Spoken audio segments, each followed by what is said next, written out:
Bismillahirrahmanirrahim. Assalamualaikum warahmatullahi wabarakatuh. Innal hamdalillahi nahmaduhu wa nasta'inuhu wa nastaghfiruh wa na'udzu billahi min shururi anfusina wa min sayyiati a'malina. Man yahdihillahu fala mudilla lahu wa man yudlil fala hadiya lahu. Asyhadu an la ilaha illallah wahdahu la syarika lah wa asyhadu anna Muhammadan abduhu wa rasuluhu sallallahu alaihi wasallam. Amma ba'du. Para jamaah yang dimuliakan oleh Allah Subhanahu wa taala, kita lanjutkan pembahasan kita. Pada pertemuan sebelumnya kita membahas hadis ke-43 berkenaan dengan al-wuddu yatawaras, yang artinya adalah bahwasannya cinta itu bisa diwariskan. Maka sebaliknya kebencian itu juga bisa diwariskan, atau akhlak yang baik bisa diwariskan, akhlak yang buruk bisa diwariskan. Diwariskan apa ini, Ustaz? Maksudnya adalah seorang anak mewarisi hal-hal tersebut dari bapaknya. Seorang anak mewarisi akhlak yang baik dari bapaknya. Seorang anak mewarisi akhlak yang buruk dari bapaknya. Sehingga di sini jamaah, kemarin kita sudah bahas bahwasannya tidak hanya harta yang bisa diwariskan, tapi akhlak-akhlak itu juga bisa diwariskan. Bahkan kenabian pun juga bisa diwariskan. Sebagaimana firman Allah Ta'ala, wa waritha Sulaimanu Dawud, dan Sulaiman mewarisi Dawud. Yang dimaksud adalah bukan mewarisi hartanya, bukan mewarisi kedudukannya, yakni Dawud sebagai seorang raja, bukan mewarisi kedudukannya, akan tetapi mewarisi kenabiannya.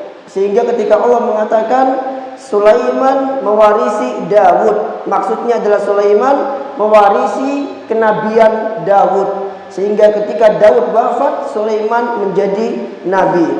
Dan kemarin kita juga sudah bahas terkait hal ini, sebagaimana dikatakan oleh pepatah, al-ibnu sirru abi, seorang anak itu adalah rahasia bapaknya. Seorang anak itu cerminan dari orang tuanya. Maksudnya apa? Seorang anak tidak jauh dari sifat-sifat yang diwariskan oleh orang tuanya.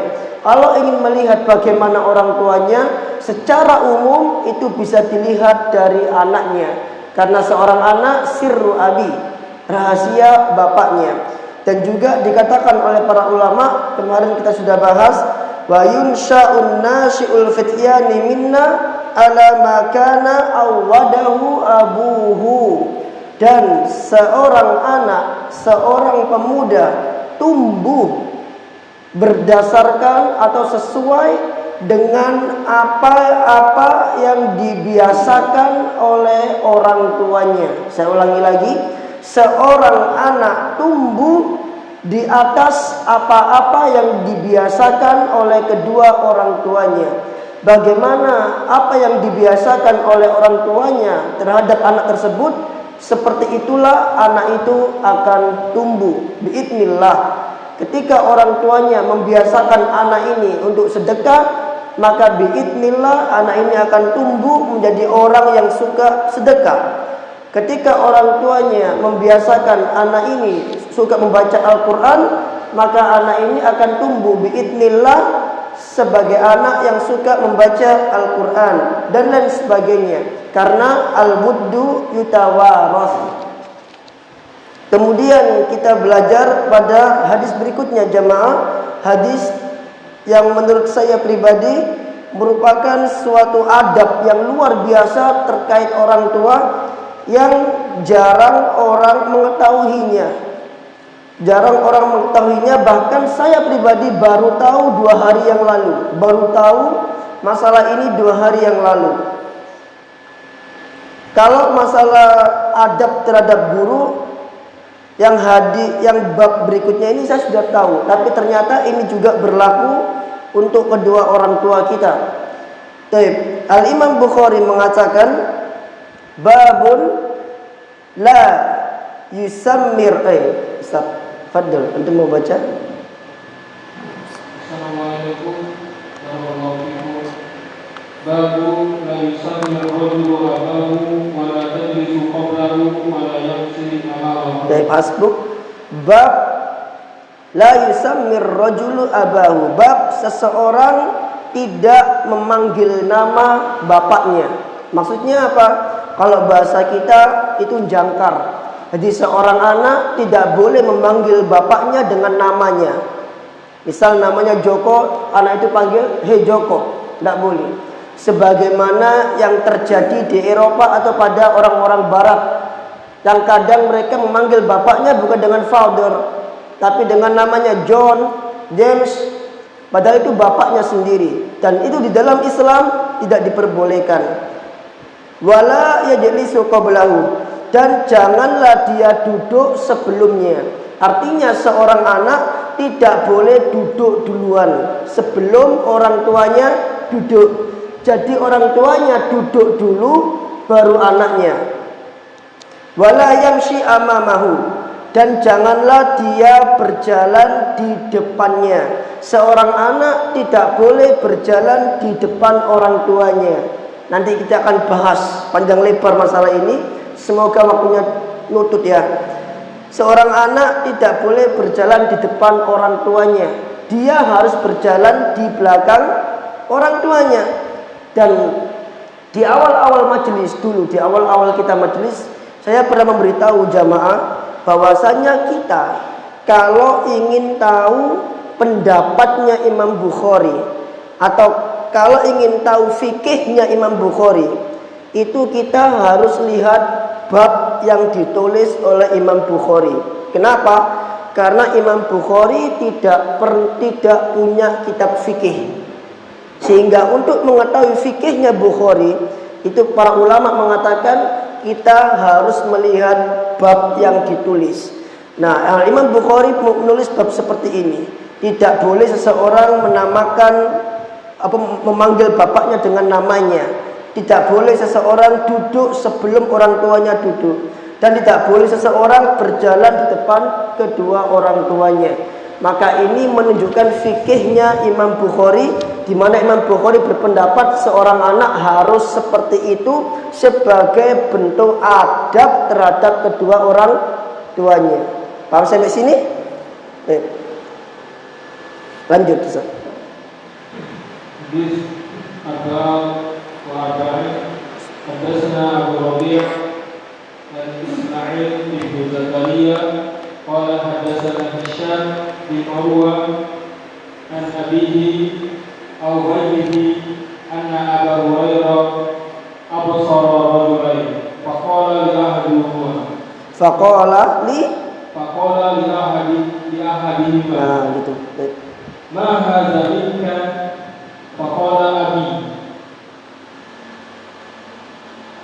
faqala la tusammihi bi ismi wala tustamshi amamahu wala tajlisu qablahu Wala tajlis. Kemudian Al-Imam Bukhari membawakan dalil tentang ucapannya yang di atas, tentang bab itu. Dalilnya adalah sebuah hadis. Haddatsana Abu Rabi', telah menceritakan kepada kami Abu Rabi' an Ismail ibn Zakaria, dari Ismail bin Zakaria, qala, dia berkata, haddatsana Hisham ibn Urwa, telah menceritakan kami dari Hisham bin Urwa. Hisham bin Urwa ini termasuk tabi'ut tabi'in, karena Urwa ini adalah tabi'in. Jadi nama lengkapnya Hisham bin Urwa bin Zubair, karena Urwa itu anak dari seorang sahabat yang bernama Zubair bin Al-Awwam. Zubair bin Al-Awwam ini dia punya 3 anak, dan semua anak-anaknya menjadi ulama, yaitu Urwa bin Zubair, Abdullah bin Zubair, dan Mus'ab bin Zubair. Ketiga-tiganya jadi ulama. Ini ada hubungannya dengan al-buddu bitawarus kemarin. An abihi, dari bapaknya, berarti dari Urwah. Dan ini menunjukkan bahwa seorang bapak itu ngajari anaknya. Seorang bapak itu nggak boleh menelantarkan anaknya. Di antara bentuk durhaka orang tua kepada anaknya itu ketika orang tua tidak mau ngajari anaknya. Jadi durhaka itu bukan hanya anak ke orang tua, jamaah, tapi orang tua juga bisa durhaka kepada anaknya. Kapan? Ketika orang tuanya tidak memperhatikan urusan agama anaknya. Itu durhakanya orang tua kepada anaknya. Sehingga nanti kalau anaknya dewasa durhaka sama dia, maka Umar mengatakan dulu, kamu dulu yang durhaka sama anakmu, bukan anakmu yang durhaka sama kamu. Karena dia tidak memperhatikan urusan agamanya. Dari bapaknya, berarti ini menunjukkan orang tua itu ngajarin anaknya, sehingga Urwah mewarisi hadis dari bapaknya. Urwah punya anak namanya Hisham. Hisham mewarisi hadis dari Urwah. Berarti bapak ngajarin anaknya. Bapak juga harus belajar untuk bisa ngajari anaknya. Pendidik harus terdidik. Orang nggak bisa mendidik kalau dia tidak terdidik. Makanya orang tua itu juga harus belajar agar orang tua bisa ngajari anaknya. Kalau nggak bisa ngaji, belajar ngaji agar bisa ngajarin anaknya. Demikian seterusnya. Au ghairihi, atau selainnya, anna Abu Hurairah, bahwasannya Abu Hurairah absara rajulaini, melihat ada dua orang. Faqala li ahadihima, lantas Abu Hurairah berkata kepada salah satu dari keduanya, ma hadza minka, siapakah orang ini yang ada bersamamu? Maka orang tersebut mengatakan, faqala abi, dia bapakku. Berarti jamaah, dua orang ini yang dilihat oleh Abu Hurairah adalah bapak dan anak. Paham ya? Bapak dan anak. Kebetulan Abu Hurairah tanya ke siapa tadi? Ke anaknya. Sehingga anaknya mengatakan, ini adalah bapakku. Lantas Abu Hurairah memberikan nasihat, memberikan wasiat tentang sopan santun, tentang adab. Faqal, Abu Hurairah mengatakan, la tusammihi bismihi, jangan engkau panggil dia dengan namanya. Wala tamshi amamahu, jangan engkau berjalan di depannya. Wala tajlis qablahu, dan jangan engkau duduk sebelum dia duduk. Hadis ini jamaah sahih. Kita lihat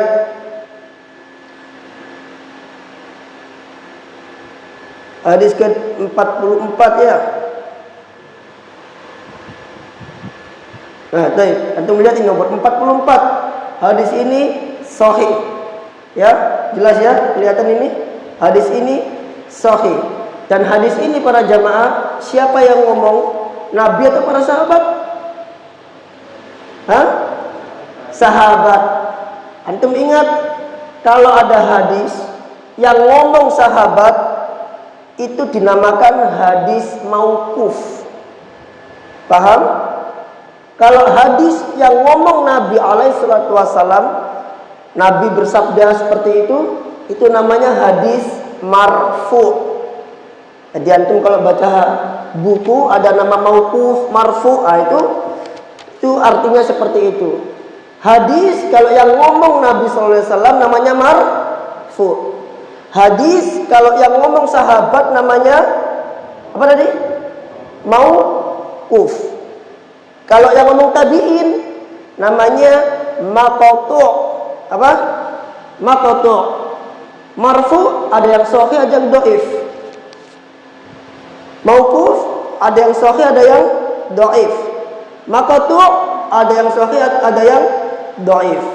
Sebagian ulama hadis mengatakan kalau hadis diucapkan sahabat dinamakan athar. Pernah dengar athar? Nah, athar itu hadis yang diucapkan oleh sahabat atau tabi'in. Tapi istilah ilmu hadisnya dinamakan mauquf atau mautu'. Baik jamaah. Kita langsung masuk ke fikih hadis karena saya akan membacakan banyak di sini insyaallah. Saya khawatir waktunya enggak nutup nanti terkait hal ini. Fadl. Fiqh hadis.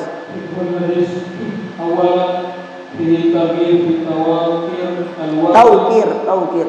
fi tawkir al-walid wa dhalika bi adami tasmiyatihi wal masyi amamahu wa adami julus qablahu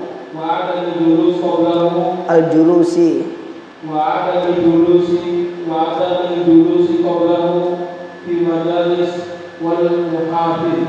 Baik, ya Syekh. Idza kunta taqra la tatawaqqaf. Kalau antum baca jangan diwakaf semua. Antum baca harokat akhirnya agar itu bermanfaat buat kita semua untuk ilmu nahwu. Baik, faedah yang pertama, fihi at-targhibu fi tawqiril walid. Di dalam hadis ini jamaah mengajarkan kepada kita tentang targhib, dorongan atau motivasi fi tawqiril walid, untuk memuliakan orang tua. Dan di antara bentuk pemuliaannya apa? Wadalika bi'adami tasmiyatihi. Yang demikian itu karena tidak bolehnya memanggil nama orang tua dengan namanya langsung. Wal masyi amamahu, dan berjalan di depannya. Wa adamil julusi qablahu, dan tidak bolehnya duduk sebelumnya, sebelum orang tua kita. Fil majalisi wal mahafilih, baik di dalam majelis-majelis maupun di dalam mahafil, pertemuan-pertemuan atau haflah, perayaan-perayaan. Ini adabnya. Dan ini hanya ada satu fikih hadis. Nanti saya tambahin di kitab syarah yang lain. Jadi jamaah, kenapa kok tidak boleh memanggil dengan namanya langsung? Karena Allah memerintahkan kita untuk mengucapkan ucapan yang mulia kepada kedua orang tua. Allah sebutkan lengkap dalam surah Al-Isra. Yang pertama, wala taqul lahuma uf. Jangan mengucapkan kepada kedua orang tuamu kata uf kalau diperintah. Wala tanharhuma, dan jangan kamu meninggikan suaramu kepada kedua orang tuamu. Dan yang ketiga, wa qul lahuma qaulan karima, dan ucapkan kepada kedua orang tuamu ucapan pemuliaan. Sehingga jamaah, memanggil orang tua dengan namanya langsung itu bukan bentuk pemuliaan kepada kedua orang tua. Karena di sini pada firman Allah tadi, waqul qaulan karima, dan ucapkanlah kepada kedua orang tuamu ucapan yang mengandung pemuliaan kepada keduanya. Al-Imam Al-Qurtubi mengatakan, menafsirkan ay layyinan, yakni engkau mengucapkan ucapan tersebut dengan lemah lembut, karena lemah lembut mengandung pemuliaan. Latifan, sama dengan lemah lembut. Contohnya apa? Mithlu ya abatah, wahai ayahku. Wa ya ummatah, wa ya ummah, wahai ibuku. Ini contohnya yang dikatakan oleh Al-Imam Al-Qurtubi. Min ghairi an yusammihi wa yukannihi, tanpa menyebut namanya langsung atau tanpa menyebut nama kunyahnya langsung. Tahu nama kunyah ya? Abu fulan, ummu fulan. Nah, di antara bentuk kemuliaan itu tidak menyebut namanya langsung atau tidak menyebut nama kunyahnya langsung. Seperti itu. Meskipun nanti ada sebagian ulama yang membolehkan seorang anak menyebut nama orang tuanya langsung. Hei fulan, boleh. Sebagian ulama mengatakan boleh dengan syarat orang tuanya ridho dan tidak membencinya. Tapi perbuatan ini, kata mereka, bukan termasuk ke dalam adab, meskipun boleh dengan syarat apa tadi? orang tuanya ridho, tapi bukan termasuk ke dalam adab. Maka yang kita pilih yaitu kita memanggil orang tua kita dengan panggilan pemuliaan, seperti wahai ayahku, wahai ibuku, dan seterusnya.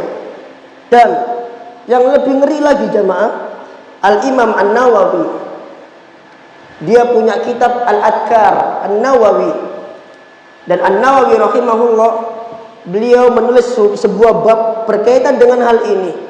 Beliau mengatakan, babu nahyil waladi wal muta'allimi wat tilmidi an yunadiya abahu wa muallimahu wa syaikhahu bismihi. Bab dilarangnya seorang anak, seorang pelajar, seorang murid. Jadi larangan ini tidak hanya berlaku bagi anak, tapi berlaku juga bagi pelajar atau murid. Adabnya sama.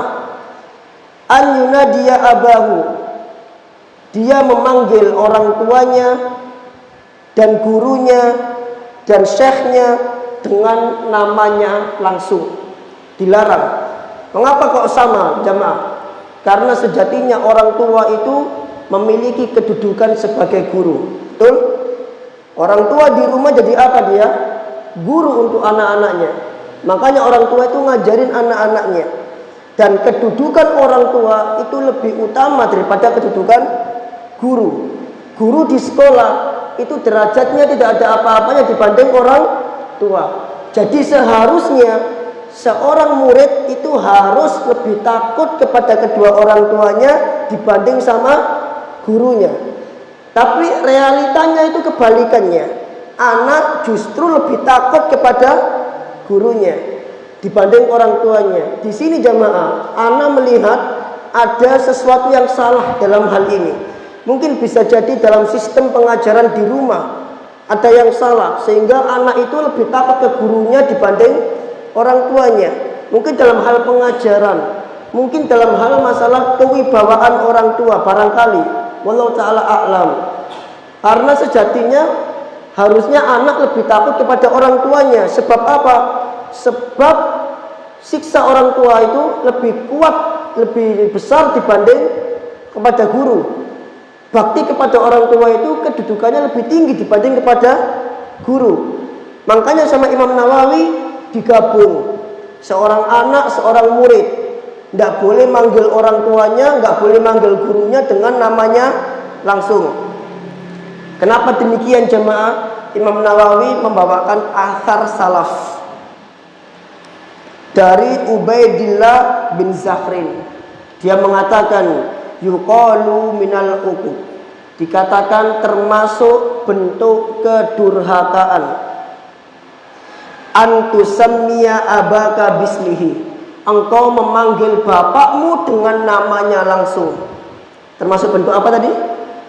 Kedurhakaan. Wa antamsiya amamahu, engkau berjalan di depannya. Termasuk bentuk apa ini? Kedurhakaan. Saya baru tahu ini jamaah. Fi tariqin, di suatu jalan. Ini kata Al-Imam Nawawi jamaah. Jadi intinya adab kepada guru, adab kepada orang tua itu sama, tidak ada beda. Bahkan orang tua derajatnya lebih tinggi dibanding guru. Kemudian faedah kedua, kata Syekh di sini jelas, la tamshi amama abika, jangan engkau berjalan di depan bapakmu, jelas.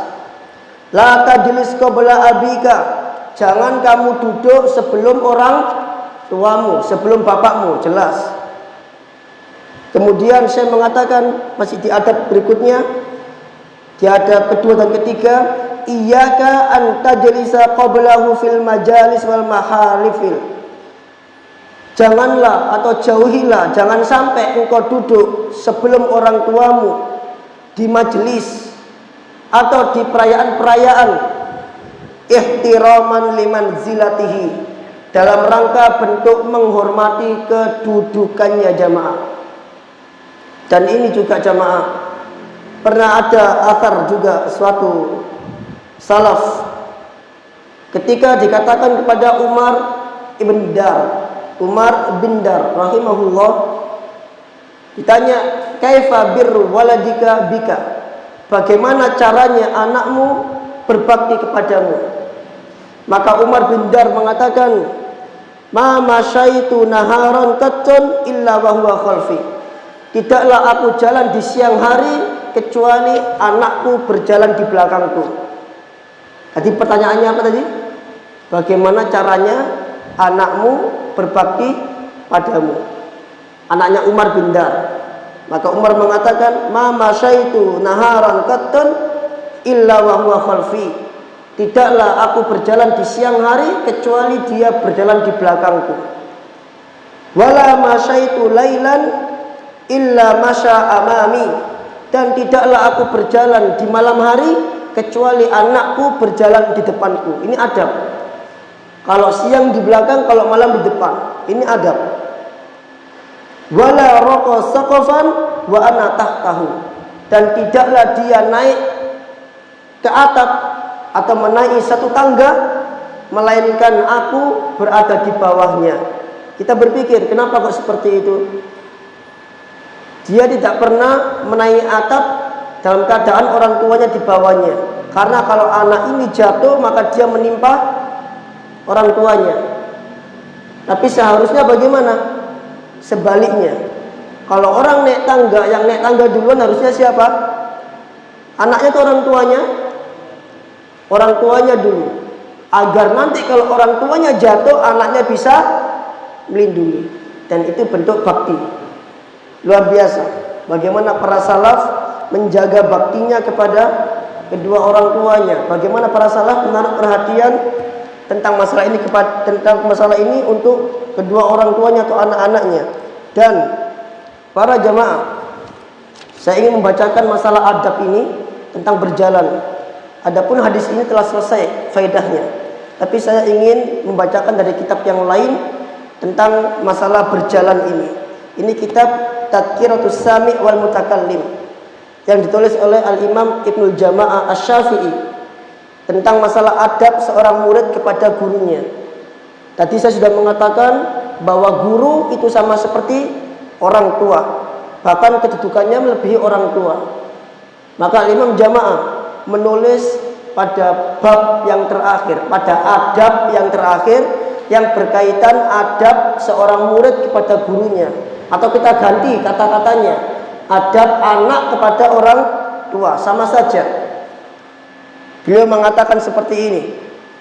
Ini pelajaran buat kita. Jarang-jarang kita bacain kitab seperti ini. Yang sebenarnya kita harus banyak-banyak membaca kitab seperti ini. Kenapa? Agar lembut hati kita. Beliau jelaskan detail sekali. Saya bacakan. Ida masya ma'asyaikhi falyakun amamahu bil laili wa wara'ahu bin nahari. Apabila dia berjalan bersama gurunya, kata guru ganti orang tua ya. Apabila dia berjalan bersama orang tuanya, maka hendaklah dia berjalan di depannya pada malam hari dan berjalan di belakangnya pada siang hari. Kenapa seperti itu? Karena malam itu bahaya. Dia berjalan di depannya pada malam hari dalam rangka untuk melindungi orang tuanya. Pada siang hari dia berjalan di belakang orang tuanya. Dalam rangka apa? Dalam rangka agar tidak menghalangi pandangan orang tuanya melihat sesuatu yang mana ingin dia lihat. Paham sampai sini? Illa an yaqtadiyal halu khilafa dzalik li zahmatin aw ghairiha, kecuali pada keadaan yang mana seorang anak dituntut untuk melakukan sebaliknya. Tadi kalau siang hari di mana? Di belakang. Kecuali pada keadaan yang dia boleh di depan. Misalkan dia berjalan pada suatu keramaian. Kalau jalannya ramai maka anak di depan orang tua. Atau pada tempat-tempat berlumpur maka anak depan orang tua. Apa hikmahnya? Untuk memastikan bahwa tidak ada bahaya di depan orang tuanya. Sehingga kalau ada bahaya, yang kena siapa dulu? Anaknya dulu, baru orang tua. Itu tujuannya. Tapi selama tidak ada bahaya, maka dia berada di belakang orang tuanya. Ini adabnya seperti itu. Seorang murid dan guru atau anak kepada kedua orang tua. Wa yataqaddamu alaihi fil mawati'il majhulatil hal. Dan anak itu berjalan di depan orang tuanya pada tempat-tempat yang tidak jelas keadaannya. Awil mawati'il khatirah, atau pada tempat-tempat yang berbahaya anaknya berjalan di depan orang tuanya. Wa yahtaris min tarsisi thiyabis syekh, dan harus hati-hati jangan sampai ketika dia jalan di depannya itu membuat baju orang tuanya terciprat. Sedangkan kalau habis hujan kadang sendal kita nyiprat. Kata syekh, kata para ulama, hati-hati jangan sampai nyiprat ke baju orang tua atau ke baju guru. Wa idza kana zahmatin sonahu anha bi badaniha imma min qaddamihi aw min waraihi. Dan apabila berjalan di suatu keramaian, maka hendaklah dia melindungi orang tuanya dengan badannya. Loh, sampai segitunya. Dengan cara apa? Dengan cara berjalan di depannya atau datang dari arah belakangnya. Kalau di keramaian, hendaklah anak melindungi orang tuanya dengan badannya. Nggak cukup itu jamaah. Yang kedua, wa idza masya amamahu iltafata ilaihi ba'da kulli qalilin. Kalau dia berada di depan orang tuanya, maka hendaknya dia menoleh kepada orang tuanya setiap saat. Kenapa? Untuk memastikan orang tuanya baik-baik saja. Jangan ngeluyur aja sampai nggak tahu kalau orang tuanya ketinggalan. Apalagi kalau orang tuanya udah tua. Jadi ketika dia berjalan di depan orang tuanya untuk melindungi, misalkan seperti di mana di Ka'bah, jangan di belakang orang tuanya, salah. Ya, tapi harus di mana? Depan orang tuanya. Untuk apa? Melindungi orang tuanya di keramaian. Tapi juga harus dilihat orang tuanya. Jangan di depan melindungi dari keramaian, ternyata orang tuanya di belakang udah ketinggalan jauh, kena jamaah-jamaah yang lain. Nah, ini ada dijelaskan oleh para ulama di sini, gitu ya. Dilihat terus, masih aman, nggak apa-apa. Ini contoh real, contoh realita. Di depan Ka'bah itu ramai sekali, gitu kan? Nah, semoga antum pernah merasakan. Insya Allah ke depan, biidznillah saya doakan merasakan seperti itu. Amin. Nah, kita lanjutkan. Fa in kana wahdahu aw syekh yukallimuhu halatal masyi wa huma fi dhilli falyakun an yaminihi. Kalau anak tersebut sendirian atau anak tersebut atau murid tersebut diajak ngomong oleh orang tuanya dalam keadaan jalan, sedangkan keduanya berada di bawah naungan tempat-tempat adem, falyakun an yaminihi, hendaklah anak itu berada di sebelah kanannya atau sebelah kirinya. Dikatakan juga mutaqaddiman alai qalilan, sebelah kiri maju dikit atau sebelah kanan maju dikit, karena diajak ngomong, paham gak? Tapi la multafitan ilai, tapi nggak perlu noleh. Loh, sampai segitunya saya juga heran, kok bisa kayak gitu ya? Jadi kalau orang tuanya ngajak ngomong, ini anak harus di sebelah kanan atau sebelah kiri atau maju dikit, dan nggak perlu noleh gini, tetap hadap depan, fokus ke jalan untuk melindungi orang tuanya. Ini saya rasa adab yang tidak diterapkan di zaman ini jamaah, termasuk saya. Mungkin di zaman salaf diterapkan yang seperti ini. Karena kalau nggak diterapkan, nggak mungkin ada kitab seperti ini. Terus, dan ketika jalan, wa yu'arrif asy-syekh biman yaqrubu minhu aw qasadahu minal a'yani in lam ya'lam asy-syekh bihi. Dan kalau jalan, hendaklah anak itu mengenalkan orang tuanya kepada orang-orang yang akan mendekat, atau kepada orang-orang yang ingin menuju orang tuanya, dikenalin. Pak, ini namanya ini. Pak, ini namanya ini. Kalau misalkan orang tuanya tidak kenal siapa orang itu, sedangkan anaknya kenal, nah, nggak cukup seperti itu juga jamaah. Yang ketiga, wala yamshi ila janibi syekhi illa li hajatin aw isyaratin minhu. Jangan pernah jalan di samping orang tua, di samping guru, di depan orang tua, di depan guru. Kecuali untuk suatu keperluan atau disuruh. Kalau nggak disuruh, jangan. Kalau disuruh, boleh. Wa yahtarizu min muzahamatihi bikatifihi aw birikabihi in kana rakibain. Dan kalau goncengan, naik motor, naik kuda, naik unta, jangan sampai anak ini membuat sempit tempat duduk orang tuanya dengan pundak atau lututnya. Bahkan dikatakan jangan sampai pakaiannya nempel kepada orang tuanya biar gak ganggu. Sampai segitunya. Wa yu'thiru bi jihatil dhilli fis saif. Dan hendaklah mendahulukan orang tuanya dalam hal bernaung ketika di musim dingin. Gak apa-apa, aku kademen. Yang penting orang tua aku tidak kedinginan. Jadi orang tua dulu. Wa bi jihati syamsi fi syita, atau dari pancaran matahari ketika musim panas. Orang tuanya duluan yang dinaungin. Misalkan kita jalan pakai payung, orang tuanya yang dipayungin. Seperti itu. Wabil jihatil lati la taqra asy-syamsu fiha wajhahu idza iltafata ilai. Dan pada tempat-tempat yang terkena matahari, yang kalau orang tuanya noleh wajahnya kena matahari. Nah, ini jangan sampai. Enggak boleh. Ini menurut Ibnul Jama'ah tentang masalah berjalan dengan orang tua. Kebetulan saya menemukan, sudah lama sekali saya menemukan hal ini.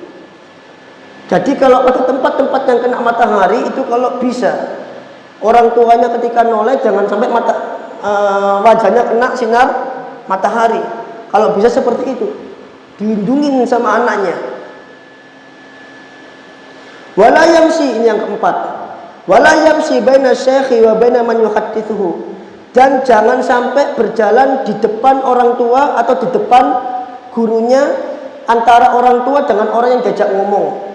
Misalkan orang tua lagi ngomong sama orang lain, antum jangan di depannya, nggak boleh, nanti nggak bisa ngomong, ya.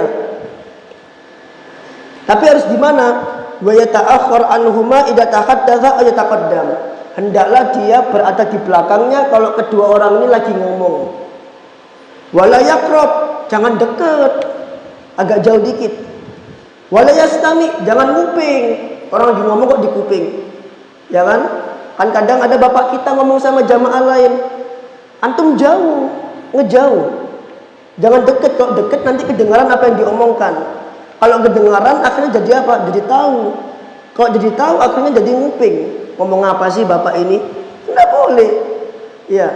Kalau ada orang ngomong, dia di belakangnya, agak jauh dikit, dan jangan deket dan jangan nguping. Wala yaltafit, dan jangan noleh, jangan ditoleh. Gak sopan kalau ada orang lagi ngomong diliatin terus gini, enggak sopan. Ya, sampai segitunya. Jangan ingat-ingat ini. Ini ada terjemahannya ini jamaah. Antum bisa beli di Progresif. Ada terjemahan kitab ini dengan judul yang sama, Tadhkiratus Sami'. Baik, lanjut ya. Pak, ini sampai jam berapa Pak Selamat? Suruhnya jam berapa?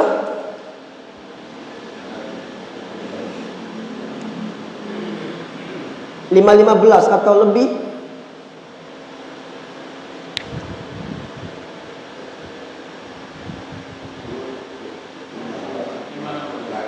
Lima? 12. Aduh. Baik. Sebelum itu kita berhenti, terpaksa kita berhenti karena waktu membatasi kita jemaah.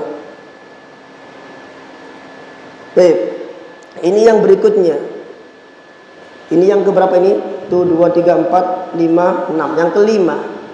Fa idza masya ma'a syekhi ithnani faktafanahu faqad rajjaha faktafanahu. Kalau ada dua orang yang berjalan dengan orang tuanya, hendaklah dua orang ini mengapit kedua orang tuanya. Paham? Kanan kiri, orang tuanya di tengah, dilindungi orang tuanya. Atau anak yang besar berada di depannya dan yang kecil berada di belakang. Jadi atau depan belakang, tapi yang bagian depan orang tuanya itu anak yang paling besar. untuk melindungi orang tuanya. Dan ini yang paling penting, yang terakhir, ini yang paling penting.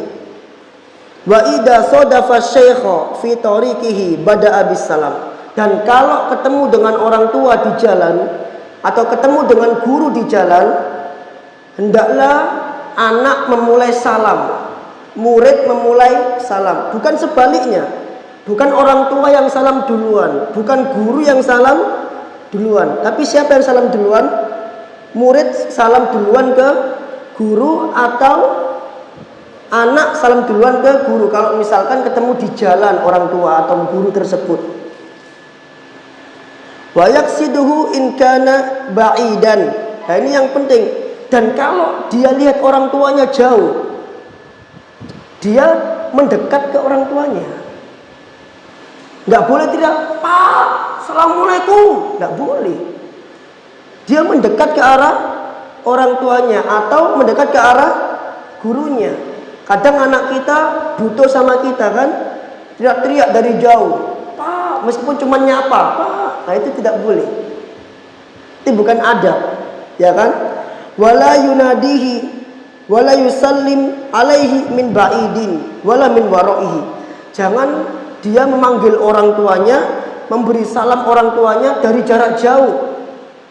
Dan tidak juga jangan memberi salam orang tuanya atau memanggil orang tuanya dari arah belakang, nggak boleh. Berarti yang benar gimana harusnya? Mendekat, kemudian ngucapin salam. Demikian juga kita kepada teman kita atau kita kepada jamaah yang lain. Kalau kita butuh sesuatu dengan jamaah yang lain atau kepada teman yang lain, kita nggak boleh, "Pak, Pak." Nah, sebaiknya mendekat, kemudian kita ngomong, "Pak, aku butuh ini." Itu lebih adab menurut Ibnul Jamaah. Nah, ini dijelaskan sama beliau. Bal yaqrubu minhu wa yataqaddamu alaihi tsumma yusallim. Bahkan dia harus mendekat kepadanya dan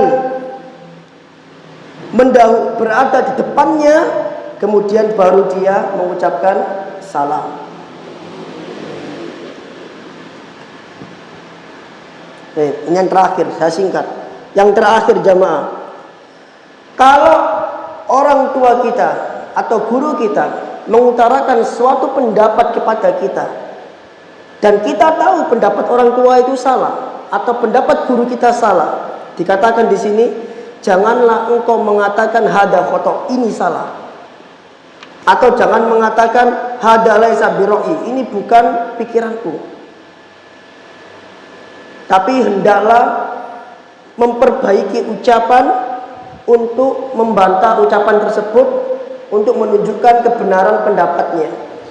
Jadi misalkan orang tua kita ngomong pendapat A, kita nggak boleh, "Pak, sampean itu salah." Nggak boleh. Ini tidak sopan.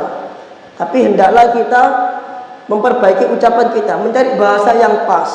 Di sini dicontohkan, yadharu, hendaklah di sini dicontohkan ucapannya, yadharu annal maslahata fi kada. Pak, sepertinya yang benar itu seperti ini deh. Jadi tanpa menyalahkan. Jadi bahasanya diganti. Seperti ini teman-teman. Sini jamaah. Jangan mengatakan anak bodoh, tapi mengatakan dia belum tahu. Padahal belum tahu sama bodoh sama atau beda? Belum tahu sama bodoh sama atau beda? Sama, cuman bahasanya diganti. Dia belum tahu. Seperti itu. Jangan mengatakan anak nakal, tapi diganti, dia belum tahu. Nah sama, jangan mengatakan orang tua sampean salah Pak, nggak gitu. Jangan, tapi diganti.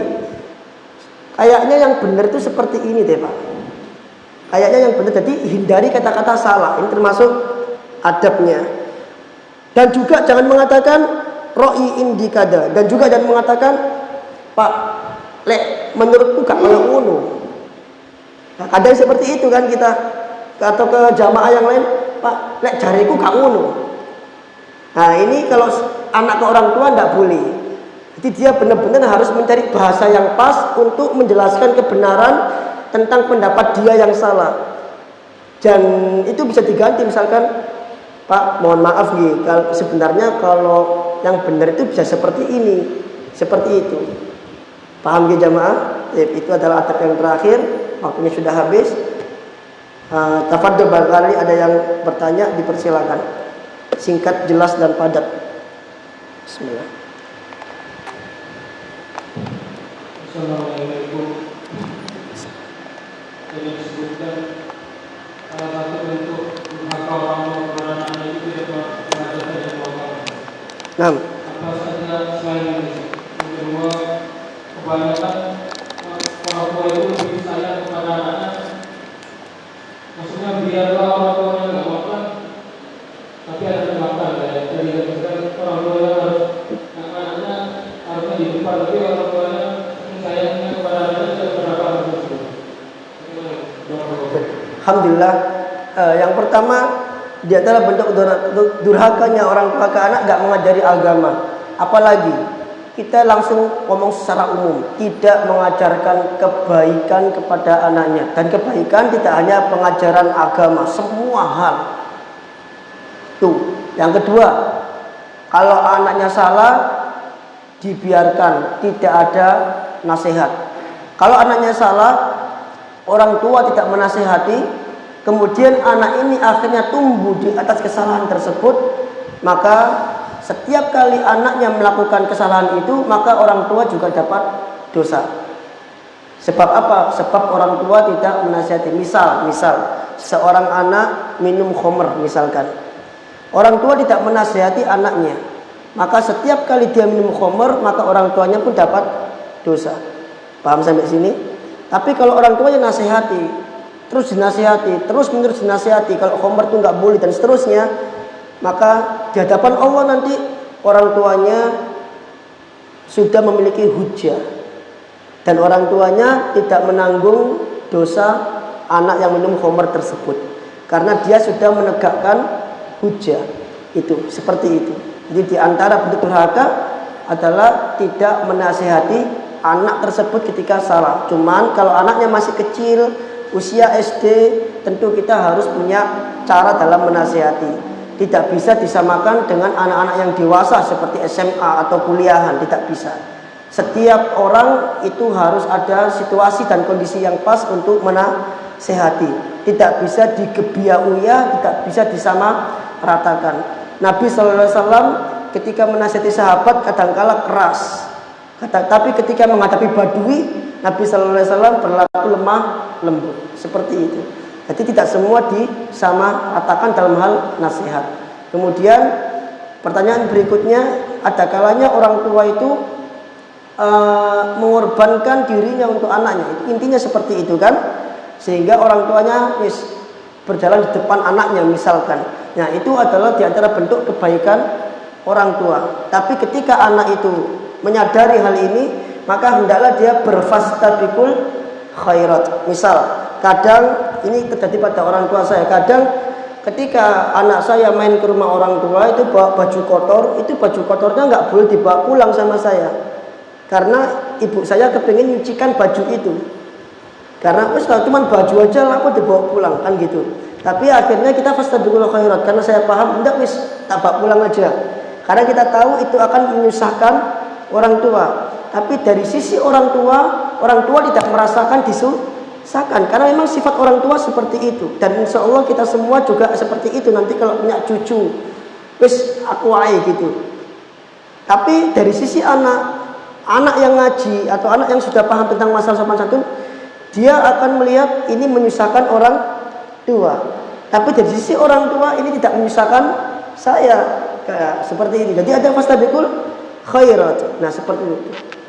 Jadi kalau kita jadi anak atau dari sudut pandang anak, ya kita larang orang tua itu. Kita larang orang tua kita, jangan Bu, di belakang aja biar aku yang duluan.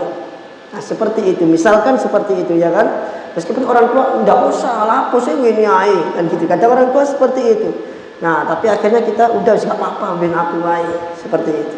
Paham nggih? Misal mau jalan kita gandeng, orang tua merasa apa digandeng, aku iso mlaku dhewe kok. Nah, kadang orang tua juga seperti itu, tapi kita yang paham, enggak apa-apa, tak gandeng biar selamat misalkan. Nah, kita yang paham seperti itu. Jadi kita juga bersikeras untuk kepada kebaikan, yang orang tua juga bersikeras untuk tidak menyusahkan anaknya. Jadi sama-sama berada di dalam kebaikan. Dan jamaah, ada satu hal tadi yang terkait pertanyaannya antum ya Syekh tentang masalah ini tadi, ada hal yang diucapkan oleh Syekh Said Ruslan, dan beliau mengatakan la yu'raf illa fi dinil islamil adim walau alimal aba'u ma fi dinil islamil adim mimma yakhussu ala arifqi bihim wal inayati bi ahwalihim wal birri ilaihim ma taraku abna'ahum ba'idina anil halaqatil ilmi yata'allamuna hadithan nabiyya sallallahu alaihi wasallam. Adab ini tidak diketahui selain di dalam Islam. Kalau seandainya orang tua mengetahui betapa besarnya Islam, memperhatikan adab-adab kepada orang tua, atau memperhatikan keadaan orang tua, atau memperhatikan bakti kepada orang tua, kalau seandainya orang tua semua tahu seperti ini Islam itu, seperti yang kita ngomongkan tadi itu, maka saya mengatakan tentu orang tua itu tidak akan pernah membiarkan anaknya jauh dari yang namanya majelis ilmu. Karena ketika anaknya jauh dari majelis ilmu, maka anaknya tidak akan paham hak-hak orang tua, nggak akan paham yang kita bacakan tadi, harus berjalan di depannya, harus berjalan di belakangnya, nggak akan paham. Tapi ketika orang tua mengajak anaknya ke majelis ilmu, maka anak ini akan paham seperti itu. Karena apa? Karena di majelis ilmu anak tadi akan mempelajari hadis-hadis Nabi Sallallahu Alaihi Wasallam, dan ini tidak diketahui kecuali dalam agama Islam. Nah, untuk ada lagi, Pak, boleh tambahan waktu nih? Tambahan waktu, injury time.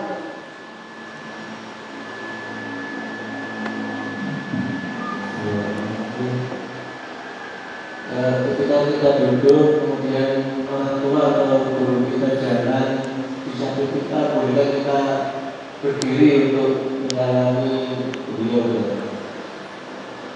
Boleh, kalau dipersilakan duduk. Kalau dipersilakan duduk di samping boleh. Jadi semua atas izinnya. Tidak boleh, ya sama kayak kita bertamu, kita nggak boleh duduk sebelum ada izin dari tuan rumah. Tidak sopan rasanya kalau belum diizinkan duduk kita sudah duduk. Belum diizinkan masuk udah ngeluyur masuk, meskipun tuan rumahnya teman kita sendiri atau teman dekat kita sendiri. Jadi seperti itu, unggah-ungguhnya seperti itu. Tapi kadang susah juga sebenarnya, ya Pak ya, susah. Karena memang bukan kebiasaan kita di Indonesia. Cuman ini berlaku di masa salaf. Dan ini bagian dari kebaikan, dan juga ini dari Abu Hurairah lagi. Jadi ini benar-benar berlaku di masa itu insya Allah. Nah, silakan terakhir insya Allah. Hal ini perhatikan berlaku juga apabila dari laki-laki yang laki-laki, bagaimana juga anak itu adalah orang tua. Itu pertama. Yang kedua, sampai batasan mana anak tersebut yang menjadi makanya dia harus berlipat berjalan di depannya atau belakangnya. Sampai usia berapa? Karena bagi kita yang masih anak kecil, Betul. ada yang besar dan yang kecil.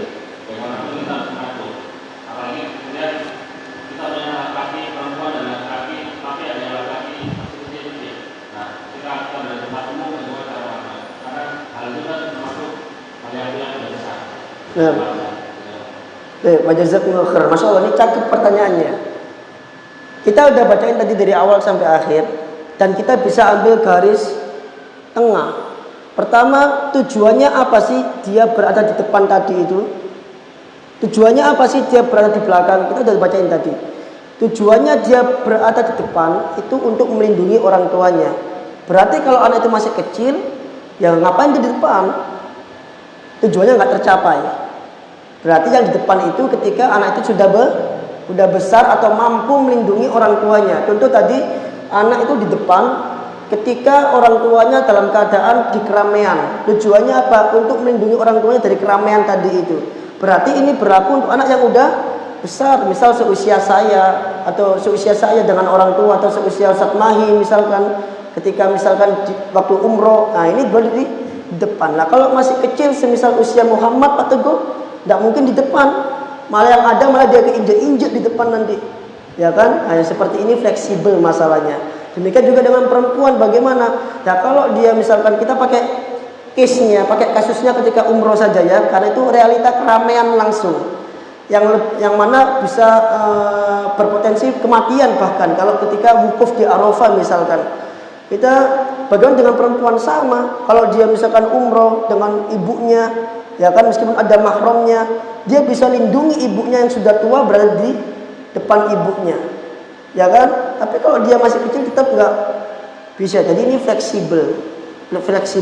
Yang jelas tadi dikatakan kita berjalan di belakangnya, tidak boleh di depannya kalau ada kecuali ada udur atau keperluan baru boleh di depannya, atau tadi dikatakan kecuali disuruh berada di depan atau di samping. Tapi ini semua fleksibel dan wallahu a'lam mungkin bisa juga dikembalikan kepada adat masing-masing. Tapi barang siapa yang ingin melakukan seperti ini, maka insya Allah itu baik dan sesuai dengan adab dalam Islam. Tapi yang tidak bisa melakukan mungkin bisa dikembalikan kepada adat kebiasaan kita. Yang mana intinya adalah anak melindungi orang tua ketika orang tuanya berjalan. Itu yang intinya. Wallahu ta'ala a'lam bissawab. Sudah kita akhiri jamaah. Semoga kita bisa bertemu di pertemuan minggu depan biidznillah. Subhanakallahumma bihamdika asyhadu an la ilaha illa anta astaghfiruka wa atubu ilaik. Assalamualaikum warahmatullahi wabarakatuh.